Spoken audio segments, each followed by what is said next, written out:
for a cork checkbook cover. You can also make this in leather or vinyl. So I'm going to pop over to the side camera and show you how to make it.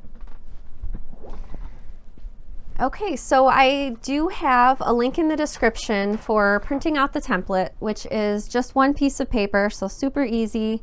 And you'll want to measure either the 1-inch square or the 4-centimeter square to make sure that your template printed out at the correct size. So you'll go ahead and cut this out along the outside of the black lines, and you'll also need, in addition to cutting from your cork, one piece from the checkbook pattern piece right here, you'll need to cut 2 pocket pieces, and that's written on your page, but that'll be 2 pieces, each 6 3/4 of an inch by 3 inches. So I went ahead and cut my pieces right here. Looks like here's my 3rd piece, and I decided to use like sort of a rainbow splatter cork fabric. So the checkbook I'm going to flip so that the fabric's wrong side facing me, and then actually I'll place it like this, right side facing me, and then I'm going to take the pocket piece and I'm going to overlap the ends of the fabric by about 1/8 of an inch. Just make sure it looks even.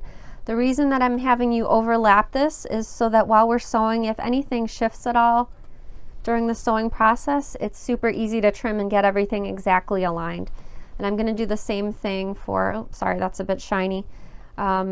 Should have picked a flatter color of the cork, certainly. All right, so I'm going to pin these to the opposite side as well, and then I'll flip it over to show you what it looks like from this side. So you've got your 2 pocket pieces, and this is the main piece with the curves. So you're just going to go ahead and sew from this side of the fabric 1/8 of an inch away from the edge of the fabric all the way around. And then I've gotten one over here that I sewed previously. And then you'll just go ahead and trim the pocket pieces so that they're even with your main piece. And because you had a little bit of overhang, you'll be able to cut them so that they're exactly even.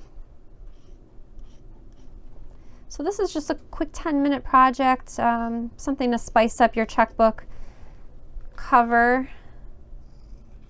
You can even embroider a little design on if you'd like, since the sewing part was so quick. And then when you're finished, all you have to do is pop your checkbook in there and you're finished. Okay, so that's the checkbook cover. It's that easy. 10 minutes and I'm finished. So I hope you enjoyed that demonstration. I have a question for you. I know it's not super common anymore, but I'm curious if you still use paper checks. I know I sure do.